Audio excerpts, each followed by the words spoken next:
Actor Kirk Cameron has become a formidable force in the culture, launching a children's book publishing company that's brought Christian values back to the industry while also exposing the double standards of woke public libraries. He's also recently launched a new podcast and a new season of his children's show, Adventures with Iggy and Mr. Kirk. In this episode, we sit down in studio with Cameron to discuss his new projects and what he believes is key to winning the culture back on faith and family. I'm Daily Wire Executive Editor John Bickley. This is a special edition of Morning Wire. This episode is sponsored by Equip Foods. The supplement industry is packed with bars masquerading as health foods, loaded with sugar and artificial ingredients that leave you bloated and unsatisfied. Our team has been on the hunt for something better, a delicious, convenient way to get clean protein that actually keeps us energized for hours. Luckily, we discovered Equip Foods Prime Bar, the first of its kind grass-fed beef protein bar with only real food ingredients and absolutely nothing to hide. I've been carrying these with me everywhere. Chocolate, peanut butter, mixed berry, it all hits the sweet tooth craving that I didn't know I had in a way that makes me feel good in my body while hitting my protein goal. Starting today, listeners will receive an exclusive discount on Prime Bar, which has become our team's favorite protein bar on the market, with 20 grams of protein in every bar. If you want to try the cleanest protein bar on the market that already sold out once, go to equipfoods.com/wire and use code WIRE at checkout to get 25% off one-time purchases or 40% off your subscription order for a limited time. That's equipfoods.com/wire and use code WIRE at checkout. Joining us now to discuss his many new projects and the battle for the culture is actor, producer, and host Kirk Cameron. Kirk, first of all, thank you so much for joining the show. Thank you. Great to be here. It's so fun to have you in studio. So I've been a big fan of yours for a long time. Thank you. And we at Daily Wire, we've been really interested in the projects you've had going, particularly your children's projects. You have the book series, you have a new show, the second season coming out, Iggy and Mr. Kirk. Let's start there. What got you into that? Why did you feel compelled to produce that show? Well, I think I started as a child actor in Hollywood, and so I was thinking, what am I going to do with my life? And when I discovered that, hey, I've got a career that's sort of launched, now I'm trying to build a life for myself. But once you become a dad, and now I'm a grandfather, I'm beginning to think legacy, and I'm beginning to think of how can I help my children succeed and win. And one of the ways that I can do that is by playing the long game and investing in the moral, spiritual health of my children and my grandchildren. So when I think of the impact that Mr. Rogers had on generations of families, I think, who's our guy today? Who's going to do that? And with so many shows, good shows and good companies.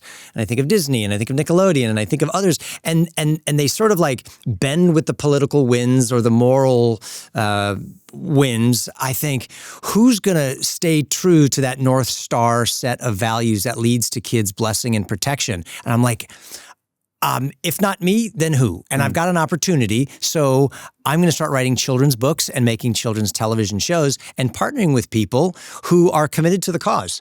And that's really what inspired the books with Brave Books, the company, and the TV show called Adventures with Iggy and Mr. Kirk. What has the response been to both of those, Brave Books and Iggy? Well, it depends on who you ask. So the drag queens don't like the books much. No. And the libraries that support progressive agendas don't like me entering much. In fact, 50 of them denied me access to the public library after holding drag queen story hours because they said our values don't align. Now, Incredible. If you read the book that I wanted to read to the kids, it's a little book about faith, hope, love, kindness, gentleness, and self-control.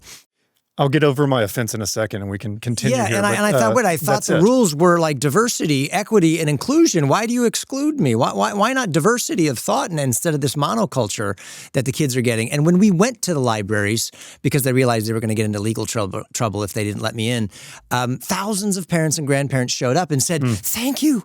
We don't want this other stuff, but we're being marginalized and silenced. We want to get behind you, and we want to be part of the army of compassion that can restore first principles and a love for America and a love for God to our children.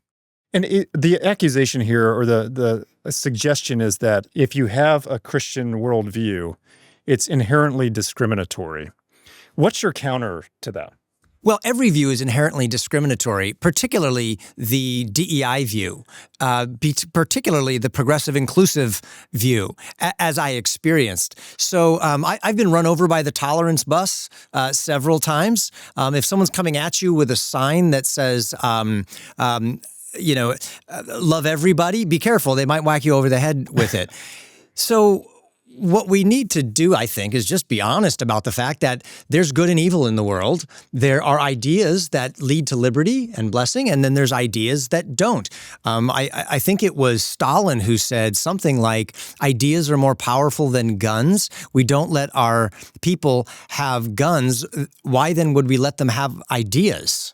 Yeah. So the truth is, we all want something that we believe is good, and that means, by definition, we're discriminating against that which we think is harmful. And that's what I'm doing. The only difference is, what is the basis for your worldview? What is your value set rooted in? And mine would be rooted in the value set of Moses, that's been around for thousands of years and produced the world's greatest civilizations and ethical, moral codes.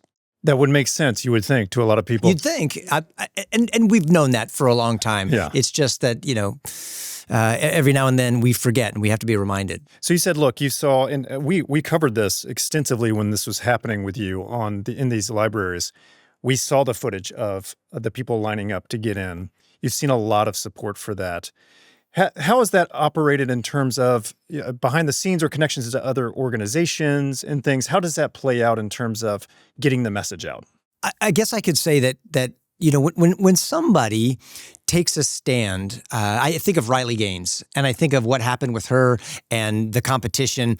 There are a lot of people who say, yes, finally, somebody who's speaking the truth in a tough spot, and we want to get behind her. So I'm hoping that there are more actors, more creatives, more poets and storytellers and musicians and movie makers who get into that creative space. Don't just abandon it to, well, it's been taken over by the dark side. No. There's things called great awakenings and revivals. We can get back to a resurrection of first principles and do the right thing. One of the things that I was personally super encouraged by was that 3 years ago, we were being locked out of public libraries, and this last year we were invited by the Library of Congress, the most prestigious public library in the nation, so that we could read these same books by the Trump administration. So super grateful, and I'm very thankful for the shift in the direction of the winds, morally, politically, spiritually. Your show, so the children's show, Iggy and Mr. Kirk. Yeah.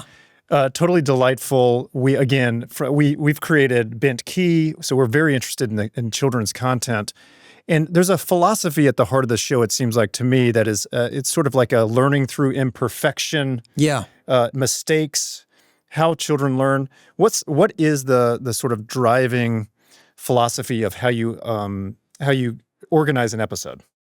Yeah, great question. So I think that at the very base of every episode of Iggy and Mr. Kirk, which, by the way, is a story of Mr. Kirk, who has adopted a 5-year-old iguana and raising him in his backyard in a treehouse with a whole cast of colorful animal friends, including a vulture named Culture, who is always deceiving Iggy, lying to him about who he is and why he's here and who loves him and truth and all of that. But he has access to a based supercomputer, a non-woke Siri ChatGPT that's always telling him the truth. So he's learning lessons about identity and purpose and who he can trust.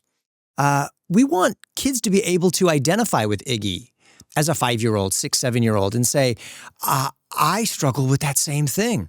And this is what Iggy learned, or this is what Iggy did. First he did the wrong thing, then he learned from Mr. Kirk, his dad or his mom, and he did the right thing, and it turned out good. So we want to hold out the moral code that we want children to work with, but we want the reality of the fact that nobody's perfect. We all make mistakes. We're all working through it. We're wrestling with desires in our hearts and thoughts in our head that may be wrong or may be confusing us. And so we need to have reliable guides like a mom and dad, hopefully, that's the ideal, to guide you, and other resources, even outside your family, sources of truth and good friends that can help you as a child. Because, as whoever rocks the cradle rules the future, something like that. Whoever gets to tell the kids the bedtime stories, whoever sings them the lullabies at night, you're shaping the next generation's hearts and minds. And so it's super important. Was it important for you that a male, you happen to be a male, but a male was the key guide for Iggy? Well, I don't think that was a conscious thought. I mean, I had been writing books with Brave Books, and so I was naturally the guy that was going to be at the center of the TV show that we wanted to make. So I don't think that that was strategic on our part. Selfishly, I want to be the guy because, I want to be in the show, and it's what I want to do with my life. But I do think that strong, faithful, character-filled, compassionate male figures are lacking in the media, and that it is very good to have them modeling those qualities for children. I want to turn to your podcast formats that are interesting to me. Okay. So you've, about 6 months ago, as I understand it, you've launched a series of kind of different formats for different days of the week. Oh, I see what you're saying. Your son is in it. That's right. The podcast space is, as we have found, it's a crowded space. It's a complicated space. There's a lot of personalities. There's a lot of bad in it. There's a lot of good potential in it. Why did you choose the formats, and how's that going for you? Have you enjoyed this new season of your show? Well, thank you for being intrigued with the format of our new show, the Kirk Cameron Show. There really wasn't any genius wisdom behind it. We couldn't figure out what kind of format we wanted to do. So I thought, well, I want daily inspiration. Like, I need help in a cup in the form of coffee every single morning, or I don't get started. 1 cup? Okay, I'm a 2 cup guy with half and half. Okay. Me too. But just in terms of like hope and courage when you're being depressed and discouraged by all the news that you see every day, how do I attack the day with joy in my heart? And I thought, let's do a morning inspirational session where I can help you to like root all your thoughts in truth and then inspire your faith and courage. So that's Mondays. And then on Wednesdays, we have a dangerous conversation between me and my son, who's 22.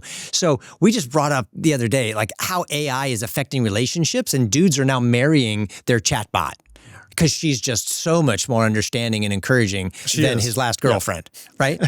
And that's okay. To the nature of hell. Are we talking about divine wrath that results in annihilation or eternal conscious punishment? I mean, so we're diving into prickly topics, gentle parenting. I mean, we could kind of go everywhere, and people are really enjoying that. So we didn't stop on Wednesdays. And then Friday, I personally don't have time to listen to the news all the time. So when someone gives me a weekly wrap up of politics and pop culture, I'm like, thank you. So I tried to do that through a biblical lens. And honestly, I'd love to pick just one, but people seem to enjoy all three, so we keep doing all three. I think it's a good move. I think it's just from me as somebody that's a connoisseur by necessity of podcasts. Okay. I think it's a great idea, and it's very enjoyable. The idea of you're clearly a man with a mission, and this is something that is a little prickly of a topic. Okay. But the podcast space is inhabited by a lot of people that have different motives for being in it. And one of the things I'm drawn to about just you in general is, again, you have a mission. It's very overt. It's not about you in the end. It is about presenting a message and, like you've said repeatedly, trying to restore the country to a place of a more traditional views on things, a lot of that having to do with faith. Have you found it difficult in the podcast space to keep the message about the greater message, or is there a temptation to make these shows, like we've seen with a lot of different podcasts, more and more about the individual behind the mic rather than the larger message? You know what I mean? And you know where else that happens is in churches. Yes. So I'm a Christian, and so often you can find these personality-driven churches where you start to suspect, is this really all about getting people to fund their next building campaign and buy the pastor a new jet? Or is it really about the greater message? And I think that for me, of course, I recognize certain inherent truths. Never follow the political life advice of celebrities. So that kind of means don't listen to me in terms of your final authority. That's You're always exempted. a bad mood. Yeah. And I'm an actor from California. I mean, right? The land of fruits and nuts. I mean, anything can go sideways coming out of California. We're a whole company from California. So But I escaped, and I now live here in Tennessee. There is the challenge for me, because I've never done this before, of balancing the logistics and things like sponsors and funding and viewership, all of that, with the creative aspect and just the aspirational value? Is that the right word? The inspirational value. And you've got to make both work. And so I try to have other people who take care of the logistics and the finances and how all of that works to keep us on the air. And then I do the deep dives into studying and thinking and praying and learning and talking with people that help me have a better understanding of the world. And then I try to communicate it as best I can. As you do so well. Thank you so much for joining us, and great luck with the new series and all your new projects. Thank you so much. Yeah, honored to be here, and thank you. That was actor Kirk Cameron, and this has been a special edition of Morning Wire.